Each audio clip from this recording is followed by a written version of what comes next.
देखा आज रामदास जी भी हमारे बीच नहीं रहे, पहले उनको श्रद्धांजलि देते हैं आपके माध्यम से, हमने वहाँ भी दिया।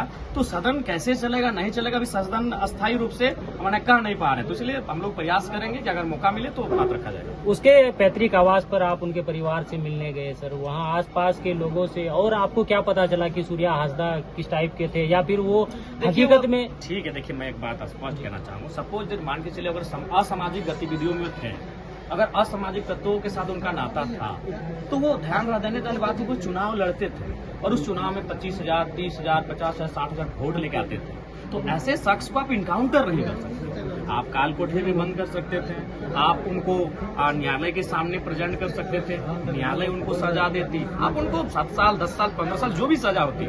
लेकिन जो व्यक्ति एक सम्मानजनक वोट लेके आ रहा है, जनप्रतिनिधि के रूप में कार्य कर रहा है, आप उसको दौड़ा के इनकाउंटर कर देंगे, बिल्कुल ही प्रश्न चिन्ह खड़ा होता है। जिस समुदाय से आगे अगर नहीं होता है तो क्या आगे का रणनीति होगा?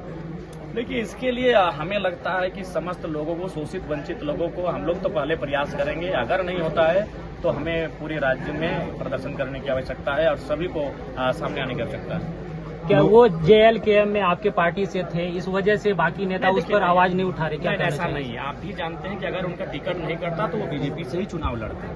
अगर उनका टिकट नहीं कटता, ये आप भी जानते हैं, पार्टी का इसमें कोई JLKM, और वो तो हमें पूरा याद है, तो अंतिम समय में आए थे चुनाव के लिए, हमारे जो ST मोर्चा के केंद्र अध्यक्ष थे उनके थ्रू आए थे और हमसे मुलाकात भी नहीं हो पाई थी। तो वो नाराज भी होते हैं कि हम उतना दूर से टिकट के लिए आए, आप लोग चुनाव तो हमको लड़वा दे रहे हैं, लेकिन आपके केंद्र अध्यक्ष से हमारी मुलाकात तक नहीं हो पाई, एक सभा तक नहीं हो पाई उनके क्षेत्र में। हमारे गोड्डा में कहीं मेरी सभा नहीं हुई। तो ये भी आप भी जानते हैं कि अगर भारतीय जनता पार्टी में लोबिन दादा नहीं आते तो सूर्या जी वहाँ से चुनाव लड़ते। तो लेकिन मैं यहाँ इसलिए आया हूँ क्योंकि ये मैंने बड़ा विचित्र है कि अपने ही राज्य में इस तरह से वो एनकाउंटर का शिकार हो रहे हैं।